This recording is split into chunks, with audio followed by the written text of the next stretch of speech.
Welcome in. Tonight we'll gently explore why energy is never created or lost, only transformed. Tonight, we delve deep into the most fundamental principle governing the universe, a principle so pervasive it forms the basis of all physical processes, from the ignition of a star to the simple act of pouring a glass of water. This is the law of conservation of energy, otherwise known as the first law of thermodynamics. The principle is stated simply: in an isolated system, energy is neither created nor destroyed. It can only change form or be transferred from one object to another. This statement carries immense weight, implying that the total quantity of energy in the universe remains constant. The energy that exists now is the same energy that existed billions of years ago and will be the same energy billions of years from now. It simply rearranges itself. Before we can fully appreciate the conservation law, we must first establish a rigorous, technical definition of energy itself. Energy, in physics, is defined as the quantitative property that must be transferred to an object to perform work on it, or to heat it. It is the capacity to do work. Work, in the physical sense, occurs when a force acts on an object and causes it to move through a distance. If an object possesses energy, it possesses the capacity to exert a force over a distance. The standard unit for measuring energy is the joule, which is abbreviated as J. 1 joule is defined as the amount of work done when a force of 1 Newton displaces an object by 1 meter. We can express the relationship between work and force and distance mathematically, describing work, which we will denote as W, as the product of the force component parallel to the displacement, which we will denote as F, and the displacement itself, which we will denote as D. So, the formula for work is W equals F times D. This definition of work is critical. If you push against a concrete wall, you are exerting a force, F, and you are expending chemical energy stored in your muscles, but since the wall does not move, the displacement, D, is zero, and therefore, the physical work done on the wall, W, is zero.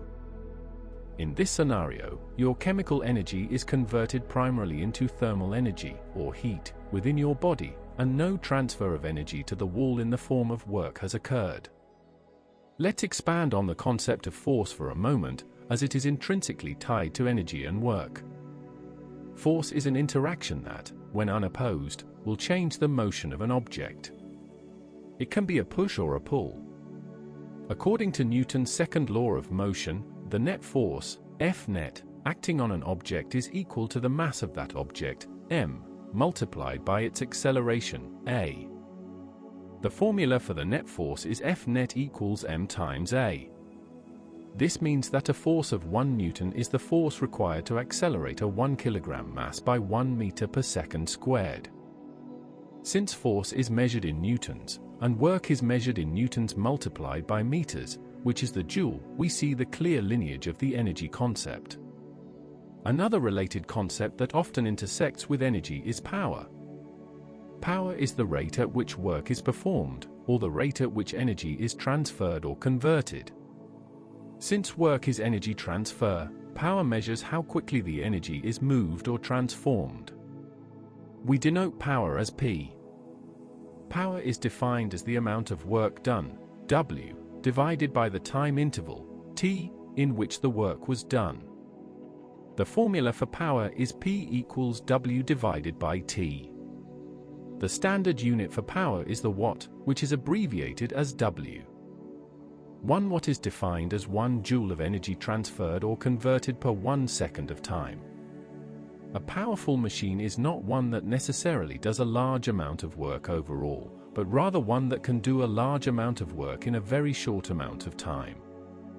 Having defined the foundational concepts of energy, work, force, and power, we can now turn our focus to the different forms of energy that exist in a system. The law of conservation of energy dictates that while the total energy is constant, it can and does exist in a multitude of forms. These forms are broadly categorized into kinetic energy and potential energy. Kinetic energy is the energy of motion. Any object that is moving possesses kinetic energy.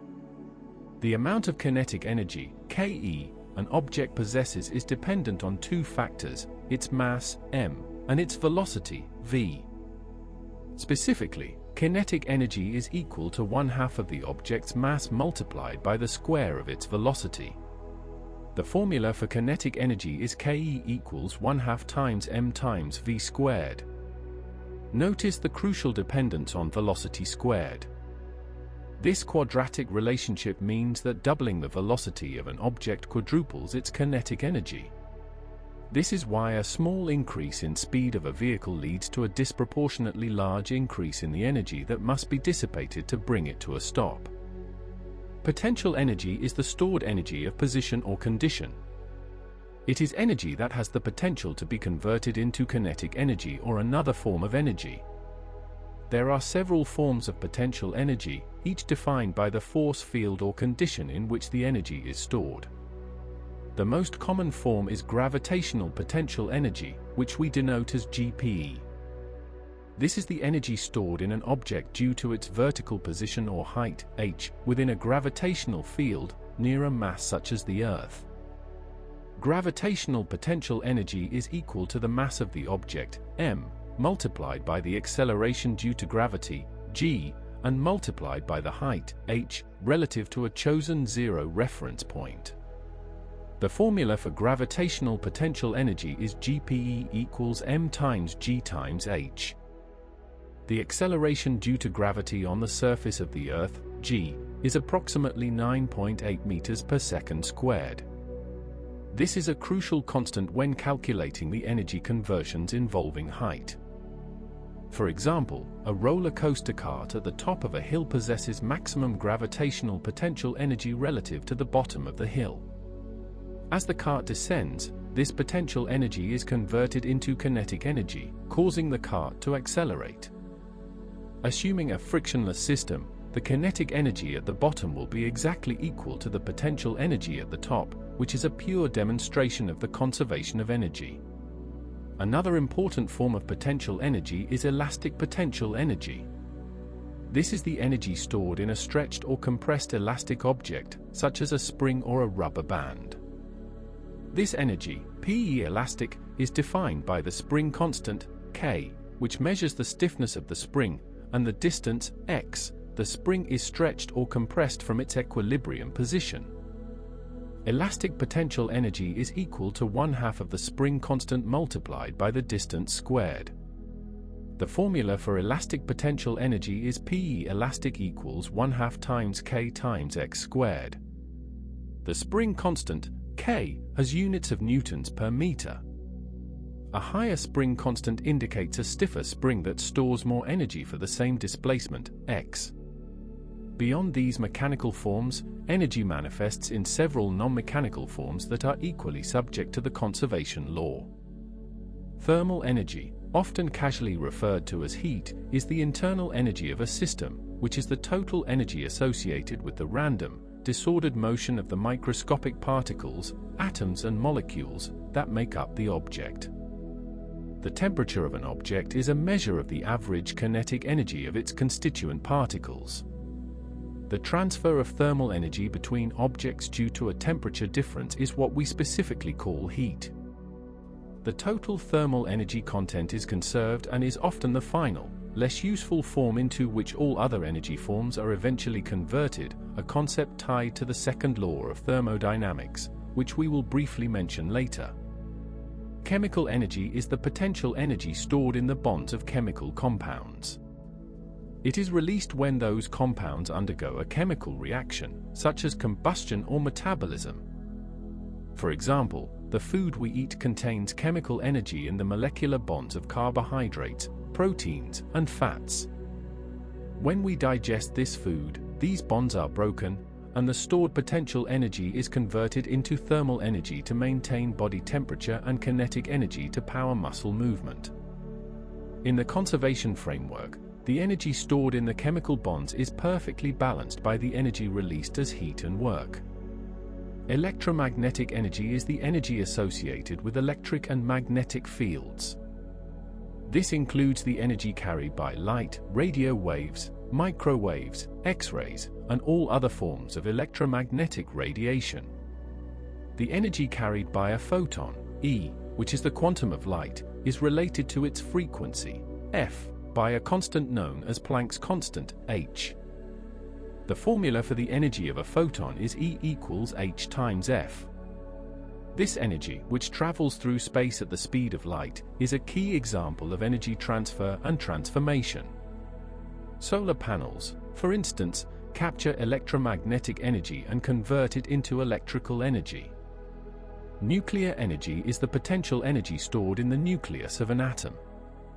It is the energy that binds the protons and neutrons together. This energy is released during nuclear reactions, such as fission, where a heavy nucleus is split, or fusion, where light nuclei are combined. This form of energy provides the most profound confirmation of the law of conservation of energy, especially when considered alongside Einstein's mass-energy equivalence. Einstein's famous equation describes the relationship between mass, m, and energy, E, where the constant of proportionality is the speed of light in a vacuum, c squared. The formula for mass-energy equivalence is E equals m times c squared. This equation shows that mass and energy are fundamentally interchangeable. A small change in mass, m, corresponds to an enormous amount of energy, E, because the speed of light, c, is approximately 300 million meters per second, and this value is squared in the equation. In nuclear reactions, when the products of the reaction have a slightly smaller mass than the original reactants, that missing mass has been converted directly into a tremendous amount of nuclear energy, often manifested as thermal and electromagnetic energy. This is not the creation or destruction of energy, it is the transformation of potential energy stored in mass into other energy forms. The total mass energy of the system is strictly conserved. Now that we have established the various forms energy can take, we must introduce the concept of a system in physics, as the conservation law only applies perfectly to an isolated system. A system is simply the object or group of objects we choose to study. The surroundings are everything outside the system. There are three primary types of systems. First, an isolated system is one that does not exchange either matter or energy with its surroundings. This is the only system for which the law of conservation of energy is absolutely and perfectly true. The total energy within an isolated system is a constant value. The universe itself is often considered to be the ultimate isolated system. Second, a closed system is one that can exchange energy, but not matter, with its surroundings. For example, a sealed container of gas can be heated, exchanging thermal energy with the outside, but no gas molecules can enter or leave. The energy within a closed system is not necessarily constant, but the energy that is lost or gained must be accounted for by an equal gain or loss in the surroundings. Third, an open system is one that can exchange both matter and energy with its surroundings. A boiling pot of water is an open system, heat is transferred to the environment, and water vapor is lost to the environment. Most natural and technological processes we observe are open systems.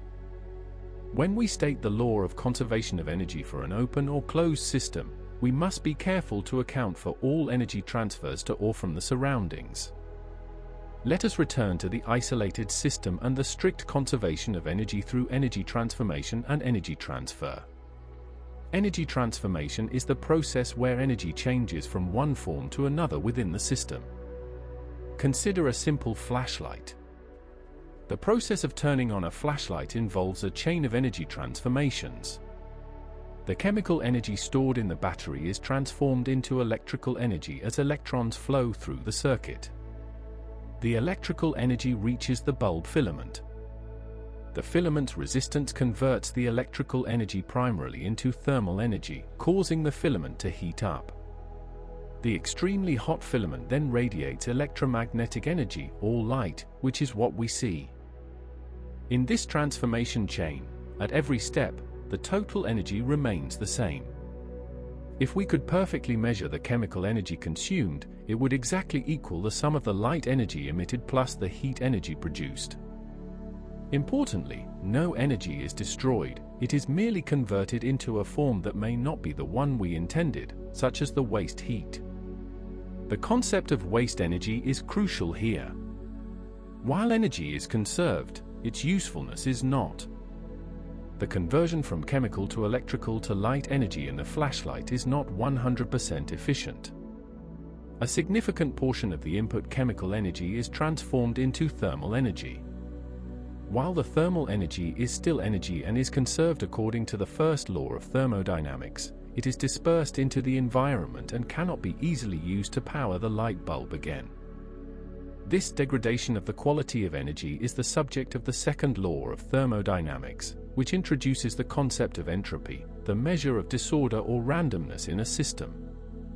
The second law states that in any energy transformation, the total entropy of an isolated system always increases. The energy remains, but its capacity to do useful work diminishes. Now let us examine energy transfer.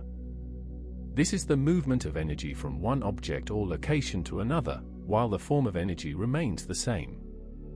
There are three primary mechanisms for heat transfer, which is the transfer of thermal energy, conduction, convection, and radiation. Conduction is the transfer of thermal energy between substances in contact. It occurs through the collision of microscopic particles. Imagine a metal spoon placed in a hot cup of coffee. The high kinetic energy particles in the coffee collide with the low kinetic energy particles in the spoon's handle, causing the spoon's particles to vibrate more rapidly. This transfer of kinetic energy continues until the handle warms up. The rate of heat conduction, H, through a material is dependent on the material's thermal conductivity, K, the cross-sectional area, A, through which the heat flows, the temperature difference between the ends, T hot minus T cold, and is inversely proportional to the length of TH. E material, L. The formula for the rate of heat conduction is H equals K times A times the difference T hot minus T cold, all divided by L. Convection is the transfer of thermal energy through the movement of mass, specifically in fluids, liquids, and gases. When a fluid is heated, it expands and becomes less dense. The less dense, warmer fluid rises, and the denser, cooler fluid sinks to take its place. This creates a convection current. This is how a radiator heats a room or how tectonic plates move in the Earth's mantle. Radiation is the transfer of thermal energy through electromagnetic waves, primarily in the infrared spectrum. This process does not require a medium and can transfer energy through a vacuum. The most evident example is the sun heating the Earth. The sun's energy, in the form of electromagnetic waves, travels through the vacuum of space and is absorbed by the Earth, increasing the Earth's thermal energy. The rate at which an object radiates energy is described by the Stefan-Boltzmann law. The power radiated, P, is proportional to the object's surface area, A, the fourth power of its absolute temperature, T, and a constant known as the Stefan-Boltzmann constant, sigma, and the emissivity, E, of the surface. The formula for power radiated is P equals E times sigma times A times T to the power of 4. The fact that these three distinct mechanisms all adhere to the conservation principle, the energy lost by one body is exactly the energy gained by the other, is a testament to the universality of the first law. Let us return to the conservation of mechanical energy, which is the sum of an object's kinetic energy and its potential energy. For an ideal system, where non-conservative forces like air resistance and friction are absent, the total mechanical energy, E mechanical, is conserved. The formula for total mechanical energy is E mechanical equals Ke plus Pe. Consider a pendulum swinging back and forth. At the highest point of its swing, the pendulum is momentarily stationary, meaning its velocity, v, is 0, and thus its kinetic energy, Ke, is 0. At this point, all the energy is stored as maximum gravitational potential energy, GPE. As the pendulum swings down, its height, h, decreases, causing the potential energy to decrease, but its velocity, v, increases, causing the kinetic energy to increase. At the lowest point of the swing, the height, h, is at its minimum, and the potential energy is at its minimum, while the velocity, v, is at its maximum, and the kinetic energy is at its maximum. Throughout the entire arc, the loss in potential energy is precisely equal to the gain in kinetic energy, and vice versa. The equation representing the conservation of mechanical energy at any 2 points, say point 1 and point 2, is the total mechanical energy at point 1 equals the total mechanical energy at point 2. This means the sum of the kinetic energy at point 1 plus the potential energy at point 1 equals the sum of the kinetic energy at point 2 plus the potential energy at point 2. The equation is Ke1 plus Pe1 equals Ke2 plus Pe2. In reality, however, the air resistance and friction at the pivot point are present. These forces are classified as non-conservative forces. Non-conservative forces do work on the system that is dependent on the path taken. When non-conservative forces act, they convert the organized mechanical energy into disorganized thermal energy. This is why a real-world pendulum eventually slows down and stops. The energy is not destroyed, rather, the initial mechanical energy is transformed into thermal energy in the air and the pivot, and potentially sound energy. If we consider an extended system that includes the pendulum, the air, and the pivot, the total energy of this larger system remains constant. The conservation law can be extended to include the work done by non-conservative forces, W non-conservative. In this expanded view, the work done by non-conservative forces on the system is equal to the change in the total mechanical energy of the system. The equation is W non-conservative equals Ke2 minus Ke1 plus Pe2 minus Pe1. This equation formalizes the fact that non-conservative forces, such as friction, remove mechanical energy from the system and convert it into other, non-mechanical forms like heat, upholding the overall conservation of energy. The first law of thermodynamics, which formalizes the law of conservation of energy in thermal systems, provides a deep thermodynamic perspective. It relates the change in the internal energy of a closed thermodynamic system, delta U, to the amount of heat energy added to the system, Q, and the amount of work done by the system on its surroundings, W. The formula for the first law of thermodynamics is delta U equals Q minus W. Delta U represents the change in the system's internal energy. A positive delta U means the internal energy has increased. Q is the net heat transferred to the system. A positive Q means heat is added to the system. W is the net work done by the system on its surroundings. A positive W means the system is doing work. This equation is a restatement of the conservation of energy. The internal energy of the system changes only because of energy inputs, heat Q, or energy outputs, work W. If no heat is added, Q equals 0, and no work is done, W equals 0, then the change in internal energy, delta U, must also be 0, meaning the internal energy is constant. No energy can simply appear or disappear from the system. Consider the application of this law to an ideal gas contained in a cylinder with a movable piston. Scenario 1, isothermal process. The temperature, and thus the internal energy, U, of the gas is kept constant. Therefore, the change in internal energy, delta U, is 0. In this case, the first law simplifies to 0 equals Q minus W, or Q equals W. This means any heat added to the gas, Q, must be completely used by the gas to do work on the piston, W. The energy input is perfectly balanced by the energy output, with no net storage of energy. Scenario 2, adiabatic process. No heat is allowed to enter or leave the system. Therefore, Q equals 0. The first law simplifies to delta U equals 0 minus W, or delta U equals negative W. This means any work done by the gas, a positive W, must result in a decrease in the internal energy, a negative delta U, and a corresponding drop in temperature. Conversely, if work is done on the gas, a negative W, the internal energy, U, increases, causing the temperature to rise. The energy is conserved solely through the work internal energy exchange. Scenario 3, isochoric process. The volume of the gas is kept constant. Since no change in volume occurs, no work of expansion or compression is done, so W equals 0. The first law simplifies to delta U equals Q minus 0, or delta U equals Q. This means any heat added to the gas, Q, goes entirely into increasing the internal energy, U, and therefore the temperature of the gas.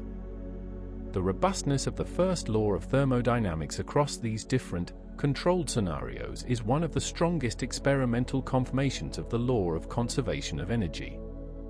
In every case, the energy ledger must balance perfectly. The history of the conservation of energy principle is a slow, methodical accumulation of observations and theoretical work over centuries. Early philosophers noted that something seemed to be conserved in mechanical interactions. However, it wasn't until the 19th century that the concept was fully unified to include all forms of energy, especially thermal energy, which had previously been viewed as a distinct fluid called caloric. The crucial breakthrough came from the work of James Prescott Joule. Through a series of meticulous experiments in the 1840s, Joule established the mechanical equivalent of heat. His most famous experiment involved using falling weights, whose gravitational potential energy was precisely measurable, to turn a paddle wheel submerged in an insulated container of water. The work done by the falling weights caused friction with the water, raising the water's temperature. Joule demonstrated that a specific, fixed amount of mechanical work always produced the same amount of heat, regardless of the process used. This established heat as a form of energy, rather than a separate substance. This mechanical equivalent of heat is 4.18 for joules per calorie. 1 calorie is the amount of heat required to raise the temperature of 1 gram of water by 1 degree Celsius. Joule's work, combined with the theoretical developments by Julius Robert von Meyer and Hermann von Helmholtz, led to the generalized law of conservation of energy. Helmholtz, in particular, provided a comprehensive philosophical and mathematical treatise arguing that all forms of energy, heat, light, mechanical, chemical, were interconvertible and that the total sum was constant. This historical context is important because it demonstrates that the principle of conservation of energy is not a mere theoretical construct, but a law derived from rigorous, repeatable experimental evidence across different physical domains. Let us now consider the practical implications of the law of conservation of energy by examining a common electrical circuit. In an electrical circuit, energy is transferred by moving electric charges, typically electrons, through a potential difference, which is often referred to as voltage. Voltage, denoted as V, is the electrical potential energy per unit charge. It is the work, W, required per unit of charge, Q, to move the charge between 2 points. The formula for voltage is V equals W divided by Q. Current, denoted as I, is the rate of flow of electric charge. Current is the amount of charge, Q, passing a point per unit of time, T. The formula for current is I equals Q divided by T. The power, P, dissipated or supplied in a circuit is the product of the voltage, V, across the component and the current, I, flowing through it. The formula for electric power is P equals I times V. Since power is the rate of energy transfer, the total electrical energy, E, consumed over a time interval, T, is the product of the power and the time. The formula for electrical energy is E equals P times T, which is also equal to I times V times T. Consider a household electric heater. The electrical energy supplied to the heater must equal the energy dissipated by the heater. This energy dissipation occurs primarily through the resistance of the heating element, a concept quantified by Ohm's law, which states that the voltage across a resistor is equal to the current flowing through it multiplied by the resistance, R. The formula for Ohm's law is V equals I times A. Substituting Ohm's law into the power formula, we can express the electrical power dissipated as heat in terms of the current and resistance. The formula for power dissipated as heat is P equals I squared times R. In the heater, the incoming electrical energy, I times V times T, is transformed into thermal energy, I squared times A times T, plus a small amount of light energy. The total energy output exactly matches the total energy input. The law of conservation of energy prevents the existence of a perpetual motion machine of the first kind. Such a machine is defined as a hypothetical device that produces work or energy without any energy input. The first law states that energy cannot be created, which directly prohibits the operation of such a machine. Every joule of work produced by a machine must be traceable back to a joule of energy input, either in a different form or from a different source. For example, a machine that claims to generate more electricity than it consumes violates this law. If the machine consumes 100 joules of electrical energy, it can, at maximum, only produce 100 joules of work or 100 joules of other energy forms. In reality, due to the second law of thermodynamics, it will produce less than 100 joules of useful work, with the remainder being converted into waste heat, but the total energy output will still precisely equal 100 joules. The conservation law sets a strict limit on the possibility of free energy. Let us return to the conservation of mass and energy through Einstein's equivalence principle. Prior to the 20th century, the law of conservation of mass and the law of conservation of energy were often treated as separate, distinct laws. The law of conservation of mass, also known as the Lavoisier-Lomonosov law, states that for any closed system, the mass of the system must remain constant over time, regardless of the chemical or physical processes occurring within. In a chemical reaction, the total mass of the reactants must equal the total mass of the products. However, the advent of special relativity showed that mass is a form of energy. Therefore, in processes involving extremely high energies, such as nuclear reactions, there is a measurable change in the total mass of the system. This apparent contradiction is resolved by uniting the two laws into a single, comprehensive law of conservation of mass energy. In a nuclear reaction, such as the fusion of two light hydrogen isotopes into a heavier helium nucleus, the mass of the resulting helium nucleus is slightly less than the combined mass of the initial hydrogen isotopes. This difference in mass, delta M, has been converted into a massive amount of kinetic and electromagnetic energy, E, according to the mass-energy equivalence formula. The formula for the energy released is E equals delta M times c squared. The energy, E, released is not created, it is the potential energy inherent in the mass, delta M, that has been converted. The total mass energy before the reaction is exactly equal to the total mass energy after the reaction. The mass energy of the initial particles equals the mass energy of the final particles plus the energy of the released photons and kinetic energy. Even in chemical reactions, mass is technically not strictly conserved.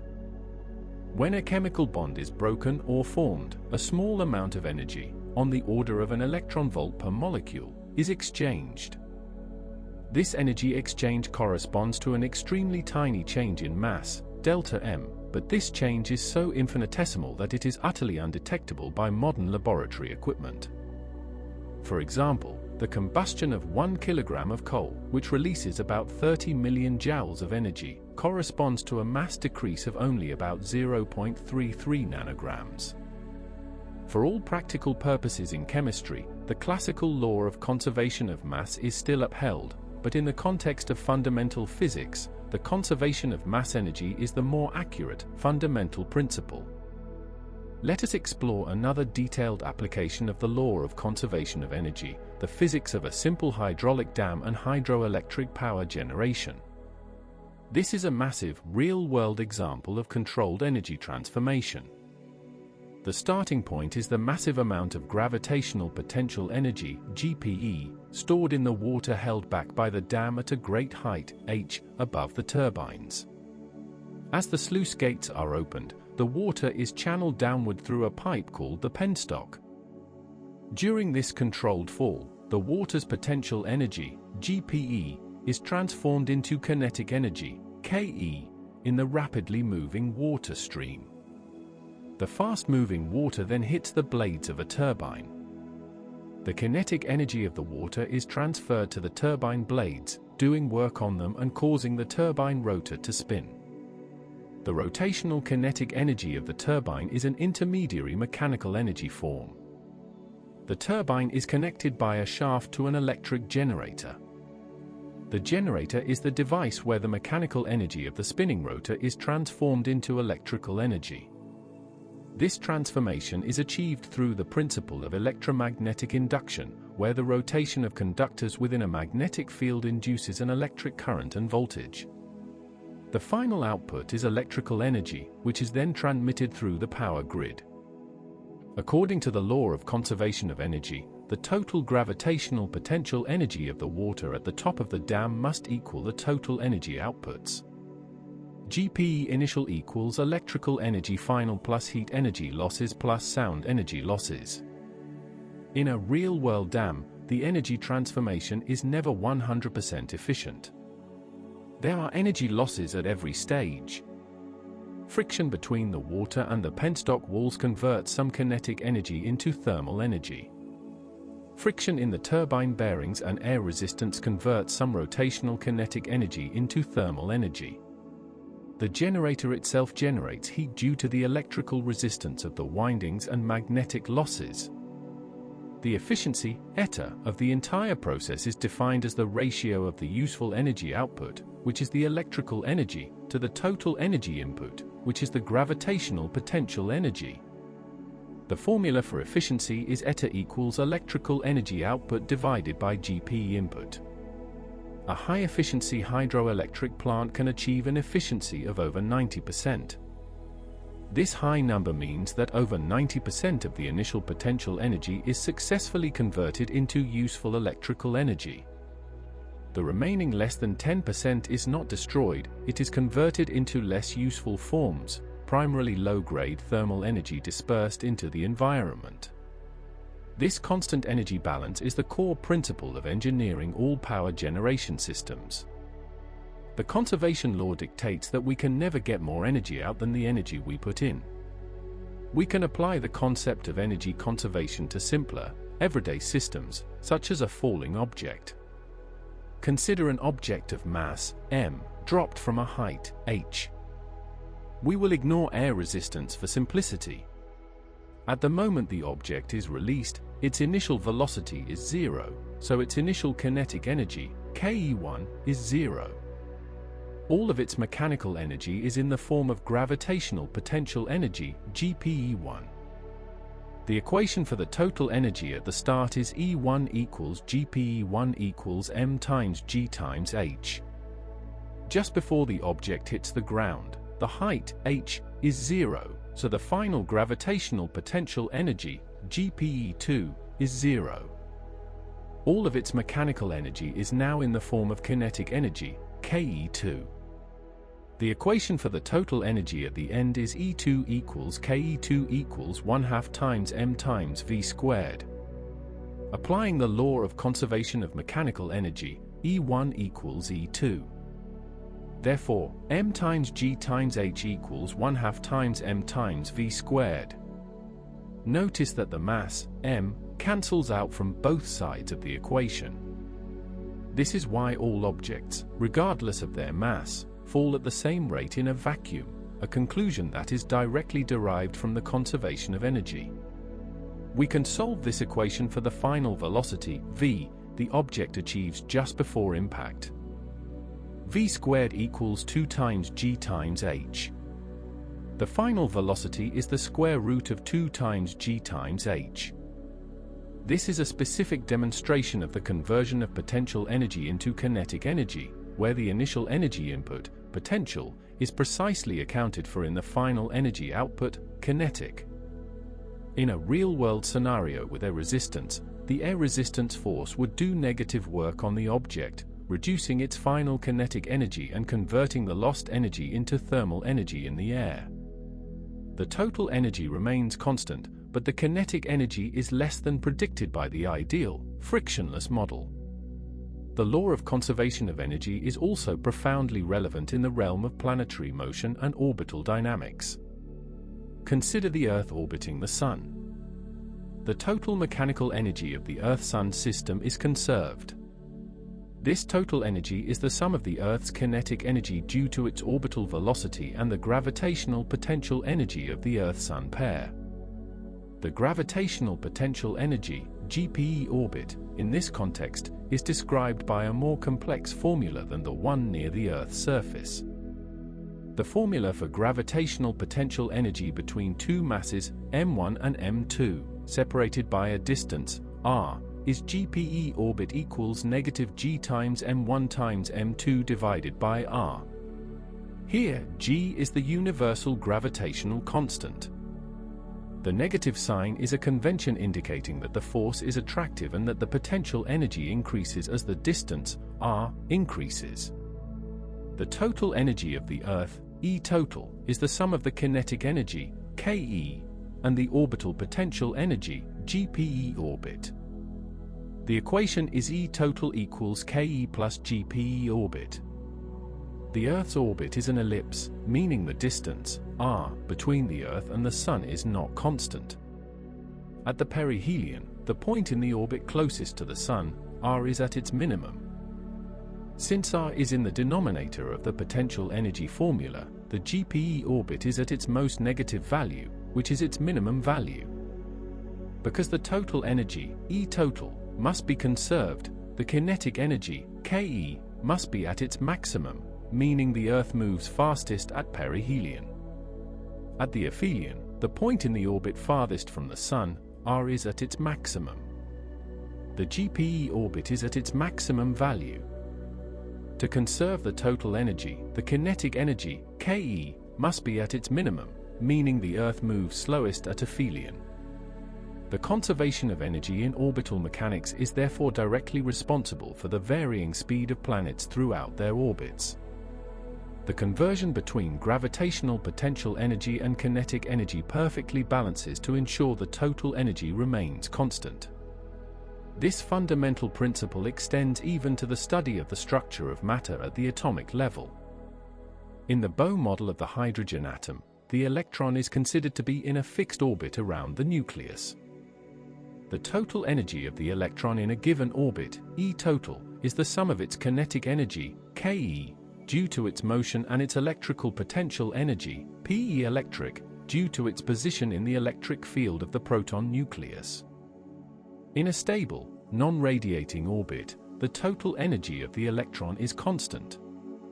When the electron jumps from a higher energy orbit to a lower energy orbit, the difference in the total energy, delta E, is not destroyed.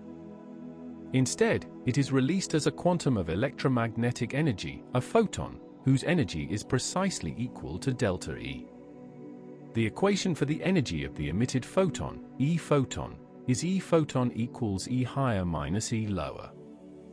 This process is a transformation of the electron's potential energy into electromagnetic energy, again with perfect conservation.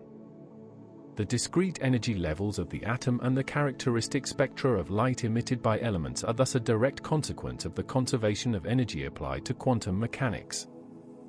In summary, the law of conservation of energy, the first law of thermodynamics, is the most solid, experimentally verified principle in all of science. It is the statement that energy, the capacity to do work, cannot be created or destroyed. The universe does not receive an energy budget, it simply manages the fixed quantity of energy it has always possessed. Any apparent gain or loss is merely a transformation of energy from one form, like chemical or gravitational potential, to another, like kinetic, thermal, or electromagnetic, or a transfer of energy across the boundaries of an imperfectly defined system. From the falling object to the Sun's nuclear furnace, the energy account is always balanced. The total energy of the universe remains constant. This constancy is the reason for the rigorous constraints placed on all physical processes, dictating how much work can be done, how much heat can be transferred, and how much power can be generated. It is the ultimate bookkeeping rule of the cosmos. The impossibility of creating energy drives the constant search for new, efficient ways to transform and harness the existing, conserved energy that is perpetually shifting form around us. The energy we use to power our cities is not newly manufactured, it is a meticulously managed transformation of solar energy, nuclear mass energy, or ancient chemical energy locked in fossil fuels. No energy is ever free, it must always be drawn from the fixed reservoir of the universe's total energy budget. This is the first and most fundamental truth of physics, a law that has no known exceptions, providing a solid foundation for all scientific inquiry. The next 4,000+ words will explore the implications of this law on various scientific and engineering disciplines, including fluid dynamics, structural mechanics, and biological systems. We will also touch upon the relationship between the first and second laws of thermodynamics in greater detail, particularly the concept of exergy. This rigorous exploration ensures complete coverage of this boring, yet essential, topic. The foundation of modern engineering, particularly in the design of engines and power plants, is the detailed and meticulous application of the first law of thermodynamics. Consider the operation of a simple internal combustion engine, such as the one found in a common vehicle. This is an open system where matter and energy are exchanged with the surroundings, but the energy balance is still conserved. The input energy is the chemical energy stored in the gasoline molecules. This fuel is mixed with air and ignited in the combustion chamber. The combustion process is a rapid chemical reaction that converts the high-energy chemical bonds into high-temperature combustion products. The energy transformation chain in the engine is as follows. Initial chemical energy is converted into thermal energy in the hot, expanding gases. The high-pressure gases expand against the piston, pushing it down. This is the work done by the system. A portion of the thermal energy is converted into mechanical work on the piston, which eventually turns the wheels. The remaining thermal energy is expelled as waste heat through the exhaust system and the radiator, and a small amount is lost as sound energy. The first law dictates the energy balance for one cycle of the engine. The energy input from the fuel combustion, E-fuel, must equal the sum of the mechanical work output, W work, the heat rejected through the cooling system and exhaust, Q reject, and any minor energy losses, E minor losses. The energy balance equation is E-fuel equals W work plus Q reject plus E minor losses. The thermal efficiency of an internal combustion engine is relatively low, typically in the range of 20 to 35%. This means that 65 to 80% of the initial chemical energy is ultimately converted into waste heat. This inefficiency is not a failure of the law of conservation of energy, it is a consequence of the second law of thermodynamics, which imposes limits on how much thermal energy can be converted into useful mechanical work. The total energy is still conserved, but the majority is converted into low-grade, unusable heat dispersed into the environment. Another application of the conservation law is in the study of fluid dynamics, particularly through Bernoulli's principle. Bernoulli's principle is essentially a restatement of the law of conservation of energy applied to the flow of an incompressible, non-viscous fluid in a steady state. It states that an increase in the speed of a fluid occurs simultaneously with a decrease in pressure or a decrease in the fluid's potential energy. Bernoulli's equation mathematically expresses the conservation of energy along a streamline in a fluid. It states that the sum of the pressure, P, the kinetic energy per unit volume, which is 1/2 times the fluid density, ρ, times the fluid velocity squared, v squared, and the potential energy per unit volume, which is the fluid density, ρ, times the acceleration due to gra. Vt, g, times the height, h, remains constant. The formula for Bernoulli's principle is P plus 1/2 times ρ times V squared plus ρ times G times H equals a constant. This equation shows three forms of energy per unit volume that are interconverted as the fluid flows. Pressure energy, P. Kinetic energy, 1/2 times ρ times V squared. Potential energy, ρ times G times H. If a fluid flows through a horizontal pipe, the height term, ρ times G times H, remains constant.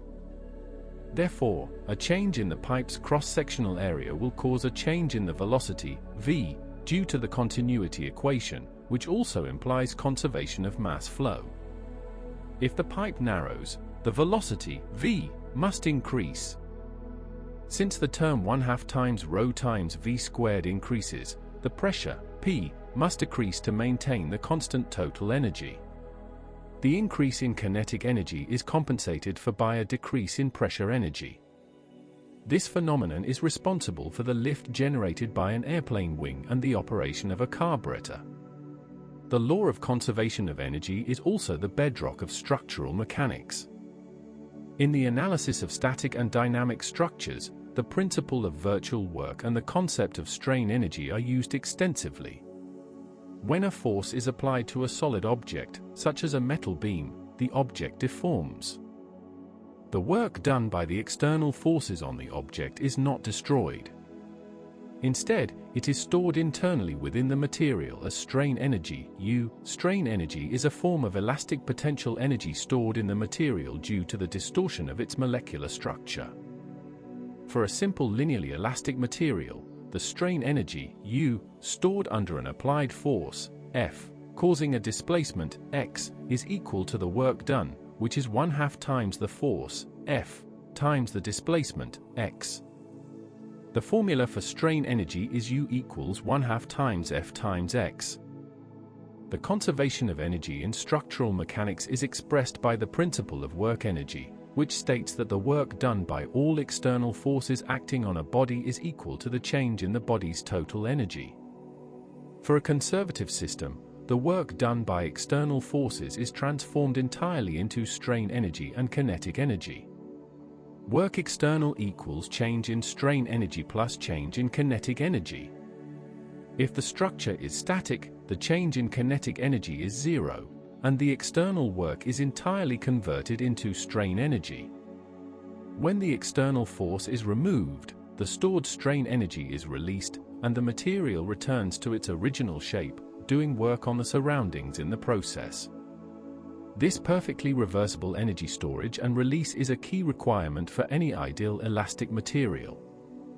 Moving to the realm of biology, the law of conservation of energy governs all metabolic processes within living organisms. Organisms are open thermodynamic systems that continuously exchange both matter and energy with their surroundings.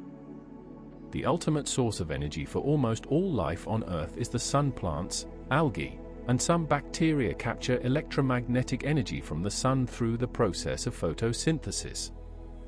Photosynthesis is a complex chemical process that transforms carbon dioxide and water into glucose, a sugar molecule, and oxygen.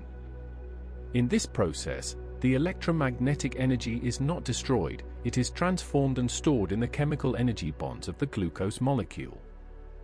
The total energy input in photosynthesis, E-sun, is equal to the energy stored in the glucose, E-glucose, plus the waste heat released during the process, Q-heat. E-sun equals E-glucose plus Q-heat. Animals obtain their energy by consuming plants or other animals. The stored chemical energy in the food is then metabolized through cellular respiration. Cellular respiration is essentially a slow, controlled combustion of glucose and oxygen to produce carbon dioxide, water, and usable energy in the form of adenosine triphosphate, or ATP. ATP is the primary energy currency of the cell. The chemical energy from glucose is converted into the chemical energy stored in the phosphate bonds of ATP. When ATP is hydrolyzed, that is, when a phosphate bond is broken, the stored energy is released to power all cellular activities, such as muscle contraction, active transport across membranes, and nerve impulse transmission. In every step of this biological energy transformation, the total energy is conserved. The energy released by breaking the high-energy ATP bond is equal to the work done by the cell plus the inevitable release of waste heat. This constant production of waste heat is why all warm-blooded animals maintain a high body temperature. The concept of energy conservation in biology explains why no organism can exist without a constant intake of energy. A hypothetical life form that could spontaneously create its own energy from nothing would violate the first law of thermodynamics. The biological imperative is not to create energy, but to maximize the efficiency of capturing and transforming the available energy from the environment. The study of biological metabolism is therefore an extensive application of the first law to a chemically and structurally complex system. To conclude this extensive treatment of the law of conservation of energy, it is important to reinforce its role as a fundamental constraint on the universe. The law prevents the creation of energy, also known as a perpetual motion machine of the first kind. The destruction of energy. The energy exists in a finite, fixed quantity, and all observable phenomena are simply the shuffling and conversion of this fixed quantity between its various forms. This principle underlies all physical, chemical, and biological systems and is the ultimate guarantee of an ordered, predictable universe.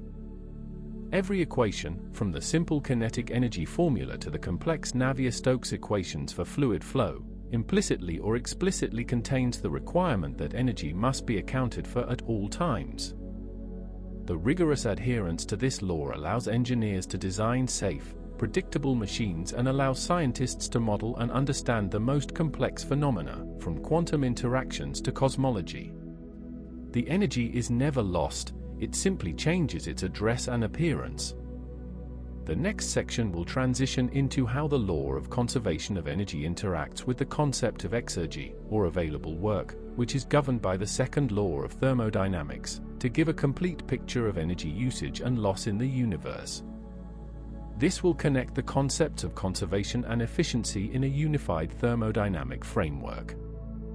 The integration of the first law, conservation of energy, and the second law, the principle of entropy, is achieved through the concept of exergy, sometimes also called available energy. While the first law tells us that the total quantity of energy is conserved, the second law tells us that the quality of that energy degrades. Exergy quantifies this quality.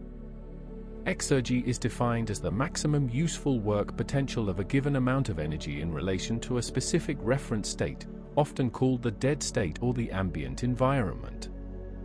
In simple terms, it is the energy that is available to do useful work. Once energy is fully converted into internal thermal energy at the temperature of the surroundings, its exergy is zero, even though its total energy content is still fully conserved according to the first law. The first law states that energy is conserved. The second law states that in any real process, some exergy is always destroyed. This destruction of exergy is why perpetual motion machines of the second kind are also impossible. A perpetual motion machine of the second kind is a hypothetical device that extracts thermal energy from a reservoir and converts it entirely into mechanical work, violating the second law's requirement for waste heat rejection, even though it would not violate the first law. The destruction of exergy is directly related to the generation of entropy. Entropy is a measure of the molecular disorder or randomness of a system. The second law states that the entropy of an isolated system never decreases, it tends to increase to a maximum value. Processes that are irreversible, meaning they involve friction, mixing, heat transfer across a temperature difference, or rapid expansion, always generate entropy. The change in entropy, delta S, of a system is related to the heat added, Q, in a reversible process at a temperature, T. The formula for the change in entropy is delta S equals Q divided by T. The more entropy generated in a process, the more exergy is destroyed. When exergy is destroyed, the total energy is still conserved, but it is transformed into a less ordered, less useful form, typically low-grade thermal energy that is closer to the ambient temperature. This heat cannot be converted back into mechanical work without violating the second law. Consider the example of heating a house with an electric heater versus a heat pump. The electric heater converts 100 joules of high-grade electrical energy into 100 joules of low-grade thermal energy. The energy is 100% conserved and the efficiency of the first law calculation is 1.0 or 100%. However, this process involves the destruction of significant exergy because high-grade electrical energy, which has high work potential, is degraded into low-grade thermal energy, which has low work potential. A heat pump uses that same 100 joules of electrical energy to perform work, W, moving thermal energy, Q low, from the cold outside environment into the warmer house, Q high. Due to the work input, the heat pump can deliver, for example, 300 joules of thermal energy to the house. The energy conservation equation for the heat pump cycle is Q high equals Q low plus W. The 300 joules delivered is equal to 200 joules scavenged from outside plus 100 joules of work input. In both examples, the first law is satisfied, the total energy is conserved. But the exergy analysis shows that the heat pump is a more effective use of the high-grade electrical energy because it minimizes the destruction of exergy, allowing the same amount of input energy to result in a greater thermal effect inside the house. This deeper thermodynamic understanding is critical to the engineering design of nearly every energy conversion device, demanding that engineers must not only satisfy the first law of conservation of energy, but also minimize the entropy generation as required by the second law T. O. Maximize efficiency. The law of conservation of energy extends into the domain of wave dynamics, applying to all forms of mechanical and electromagnetic waves. A wave is fundamentally an oscillating disturbance that transfers energy through space or a medium without transferring matter. For a mechanical wave, like a sound wave in air or a ripple in water, the energy transmitted is the kinetic energy and potential energy of the oscillating medium particles. The energy density of the wave is proportional to the square of its amplitude, A. The intensity of a wave, I, which is the power transmitted per unit area, is proportional to the square of the wave's amplitude. The formula for intensity is I is proportional to A squared. When a wave propagates, if there is no damping or absorption, the total energy contained within the wavefront remains constant. For example, if sound energy is propagated spherically outwards from a point source, the total power, P, which is the energy per unit time, is conserved. As the distance from the source, R, increases, the wavefront area increases proportional to R squared. Since power, P, is conserved, and power is equal to intensity, I, multiplied by the area, the intensity, I, must decrease proportional to 1 divided by R squared. The equation for intensity decreases I at radius R equals P divided by 4 times pi times R squared. The energy has not been destroyed, it has simply been spread out over a larger volume, resulting in a lower intensity per unit area. In the case of electromagnetic waves, such as light, the energy carried is quantified by the photon energy, E equals h times f, as previously stated. When a beam of light passes through a medium that absorbs some of the radiation, the light energy is not destroyed. Instead, the energy of the absorbed photons is transformed into thermal energy within the absorbing material, heating it up. A solar panel transforms this light energy into electrical energy. A black surface exposed to the sun transforms the light energy primarily into thermal energy. The energy balance is always maintained. The absorbed electromagnetic energy equals the thermal energy gained plus any work done. Let us now apply the conservation of energy to circuit theory, specifically Kirchhoff's laws, which are direct consequences of energy and charge conservation. Kirchhoff's current law, KCL, is based on the conservation of electric charge. It states that for any junction or node in an electric circuit, the sum of currents entering the node must equal the sum of currents leaving the node. Since current is the rate of flow of charge, I equals delta Q divided by delta T, the law simply dictates that electric charge cannot accumulate or be destroyed at any point in the circuit. The charge flowing in must equal the charge flowing out. The formula for Kirchhoff's current law is the sum of I in equals the sum of I out. Kirchhoff's voltage law, IKVL, is a direct consequence of the law of conservation of energy. It states that the sum of all voltage rises and drops around any closed loop in a circuit must be equal to zero. Voltage, as we defined earlier, is potential energy per unit charge. Therefore, KVL means that if a charge completes a round trip in a circuit loop, it must end up with the same amount of energy it started with. Any energy gained from a source, like a battery, must be exactly lost as it passes through loads, like resistors. The formula for Kirchhoff's voltage law is the sum of V rises minus the sum of V drops equals zero.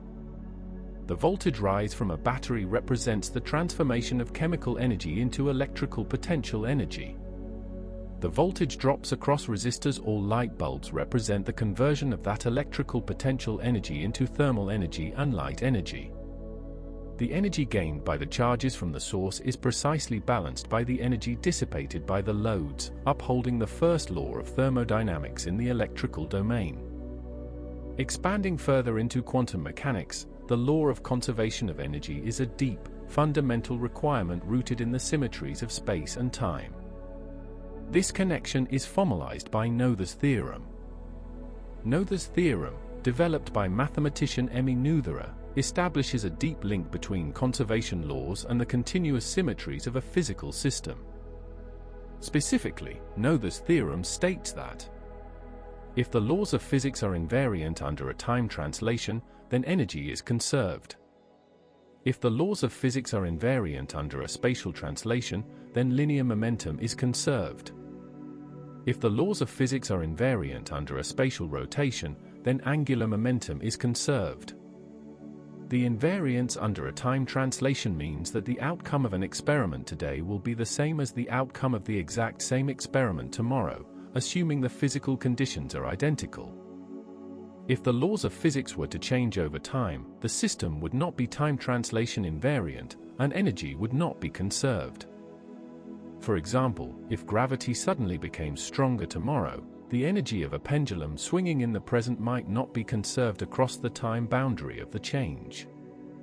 Since all experimental evidence confirms that the laws of physics are the same at all times, we conclude that energy must be conserved.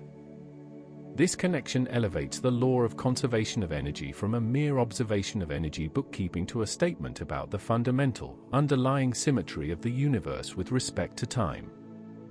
In particle physics, every decay and interaction must adhere to the conservation of energy. For instance, when an unstable particle decays into two or more daughter particles, the sum of the total energies, which includes the kinetic energy and the rest mass energy, m times c squared, of the daughter particles must exactly equal the total energy of the original parent particle. The law of conservation of energy is strictly enforced in every single quantum event, making it one of the most powerful predictive tools in high-energy physics. Consider the concept of zero-point energy. In quantum field theory, the vacuum of space is not truly empty. It is filled with fluctuating electromagnetic waves and particles popping into and out of existence, possessing a minimum possible energy known as the zero-point energy. This energy, however, is the lowest possible energy state of the system and, while immense in magnitude, it is not available to do useful work, because extracting work requires a change in energy, or a difference in potential, which is the definition of exergy. Although this lowest energy state exists, it is consistent with the conservation of energy, as no work is being extracted from the system to violate the first law. The final major area where the law of conservation of energy is rigorously applied is in astrophysics and cosmology. The life cycle of stars and the evolution of the universe are fundamentally energy conservation processes. The energy source of a star, such as our Sun, is nuclear fusion. In the core of the Sun, hydrogen nuclei are fused under immense temperature and pressure to form helium nuclei. This process results in a small mass deficit, delta M, which is instantly converted into energy, E equals delta M times c squared, primarily in the form of high-energy photons and kinetic energy of the particles. The immense amount of energy radiated by the Sun into space is constantly balanced by the conversion of its mass into energy. Over the course of the Sun's main sequence lifetime, it will convert a tiny fraction of its total mass into energy, perfectly adhering to the law of conservation of mass energy. When a star reaches the end of its life, it may collapse into a white dwarf, a neutron star, or a black hole. Each of these endpoints is dictated by the energy balance and conservation laws. For a white dwarf, the outward pressure generated by the electron degeneracy pressure must balance the inward gravitational force. If the star's mass exceeds the Chandrasekhar limit, the electron degeneracy pressure is insufficient to support the gravitational collapse. For a neutron star, the pressure generated by the neutron degeneracy pressure is the force resisting gravity. If the core mass exceeds the Tolman-Oppenheimer-Volkoff limit, even the neutron degeneracy pressure fails. If the mass continues to collapse, it forms a black hole. A black hole is a region of space-time where gravity is so strong that nothing, not even light, can escape. The conservation of energy is often questioned in this extreme environment, but it is upheld. The mass that falls into a black hole is not destroyed, it increases the mass energy, E equals m times c squared, of the black hole itself. The increase in the black hole's mass is equivalent to the energy and mass of the material that has fallen into it. Furthermore, the famous Hawking radiation, which theoretically allows black holes to slowly lose energy over immense timescales, is also consistent with energy conservation. The radiation results from quantum fluctuations near the event horizon, where a particle-antiparticle pair is created. One particle falls in, carrying negative energy, while the other escapes, carrying positive energy. The black hole loses an amount of mass energy exactly equal to the energy of the emitted particle, ensuring the overall conservation. On the largest scale, the cosmological principle assumes that the universe is homogeneous and isotropic, meaning it looks the same everywhere and in every direction. This large-scale homogeneity and the corresponding time translation invariance imply that the total energy of the universe, often approximated as an isolated system, must be conserved.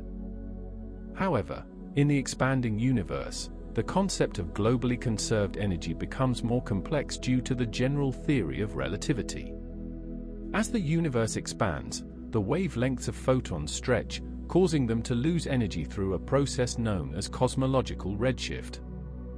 This loss of photon energy, sometimes referred to as lost energy, is a subtle consequence of the dynamics of spacetime itself, specifically the failure to define a global time translation symmetry in an evolving gravitational field. Despite this local complexity, the underlying principle that energy cannot be created or destroyed is still maintained by defining a more complex, non-local conserved quantity, or by stating that the energy of the gravitational field itself is a dynamic quantity that cannot be psi (mply) separated from the mass energy of matter. For all practical, non-cosmological applications, the first law remains absolutely valid. To summarize the immense scope of the law of conservation of energy, it is not merely a rule of thumb, but a universal principle that dictates the limits and possibilities of all physical processes. The key takeaways are: energy has various forms: kinetic, potential, thermal, chemical, electromagnetic, and nuclear. Energy is constantly transformed from one form to another, never lost or gained. The total energy of an isolated system, such as the entire universe, remains constant. The principle is formalized by the first law of thermodynamics, delta U equals Q minus W. The interchangeability of mass and energy, E equals m times c squared, confirms the conservation principle at the nuclear level. The law strictly forbids the perpetual motion machine of the first kind. The modern understanding of the law is rooted in the symmetry of the laws of physics with respect to time, as defined by Noether's theorem. The practical impact of this law is perhaps best understood by revisiting the concept of efficiency. Engineers design systems that maximize the conversion of energy into the desired form of work, and minimize its conversion into undesirable, low-exergy forms like waste heat. Take, for example, the evolution of lighting technology. Incandescent bulb converts electrical energy into light energy with an efficiency of approximately 3%. 97% is converted into waste heat. Total energy is conserved, E electrical equals E light plus E heat. Fluorescent bulb converts electrical energy into light energy with an efficiency of approximately 15 to 25%. Less heat is generated, but the energy ledger still balances. LED bulb converts electrical energy into light energy with an efficiency that can exceed 50%. The system is designed to minimize electrical resistance losses and maximize the photon emission efficiency, reducing the proportion of energy converted to waste heat, but the total energy output still precisely equals the total energy input.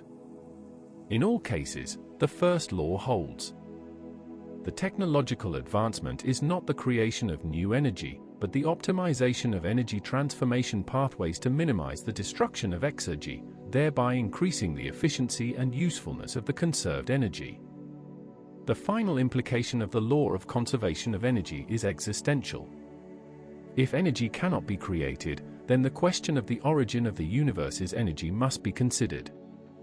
Cosmology posits that the total mass energy of the observable universe might be zero. This is a highly theoretical concept, where the immense positive energy of matter and radiation is precisely balanced by the negative energy associated with the gravitational field. The gravitational potential energy is typically defined as negative, meaning work must be done against gravity to separate masses. If the universe started in a state of perfectly balanced positive matter energy and negative gravitational energy, then the total energy of the universe would be zero, and the universe could theoretically have begun from an initial state with zero net energy, thus adhering to the law of conservation of energy even during its creation. This specific interpretation is still an area of intense theoretical investigation, but it underscores how deeply the conservation principle is woven into our most fundamental models of existence. To conclude this extensive exploration, the law of conservation of energy is the most robust rule in physics. It is the constraint that all proposed scientific theories and all engineered devices must respect. Energy can change its form, and it can move, but its total quantity is forever fixed. This fixed quantity is the ultimate canvas upon which all physical reality is painted. The understanding that E total equals a constant is the most boring, yet most vital, concept in all of science. It means no miracles, no free lunches, and no possibility of overcoming nature's strict energy budget. It forces us to be clever with transformation, efficient with utilization, and honest in accounting for every single joule. This meticulous accounting is why we can predict with absolute certainty how much power a nuclear reactor will generate from a given mass of fuel, how far a car will travel on a tank of gasoline, and how hot a wire will become when a current flows through it. The law of conservation of energy is the unyielding, foundational truth that allows science and engineering to function. The ultimate fate of all this conserved energy, as dictated by the second law, is to be uniformly spread out as low-grade thermal energy across a vast, cold universe, the predicted heat death of the universe.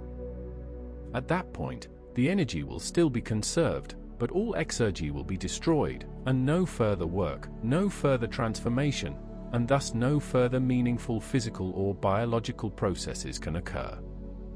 The total energy will remain constant, but the capacity for change will be zero. This brings our exploration full circle, connecting the rigid, unbending first law with the final, irreversible implications of the second law.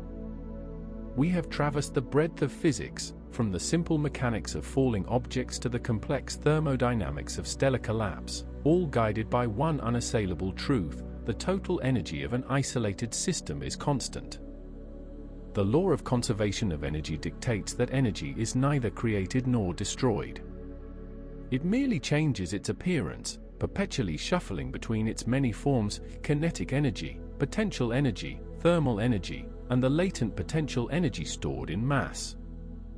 Every equation explored, from the work formula W equals F times D to the core thermodynamic statement delta U equals Q minus W, serves as an accountability ledger for the universe's energy budget.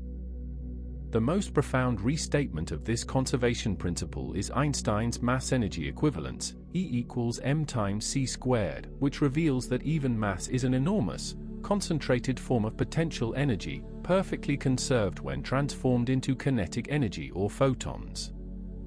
During nuclear processes, the practical consequence of this law is the non-existence of the perpetual motion machine of the first kind. Since the total energy output of any system can never exceed the total energy input, no free energy is available. Engineering and biology are therefore exercises in maximizing the efficiency of energy transformation, not in energy generation. Furthermore, while the first law guarantees the constancy of energy quantity, the second law introduces the constraint of energy quality.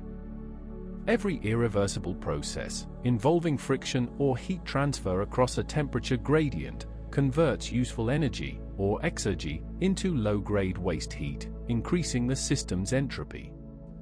This inexorable march toward disorder means that while the total energy of the universe remains constant, its capacity to do useful work diminishes over time, leading toward the final state of maximum entropy, or heat death.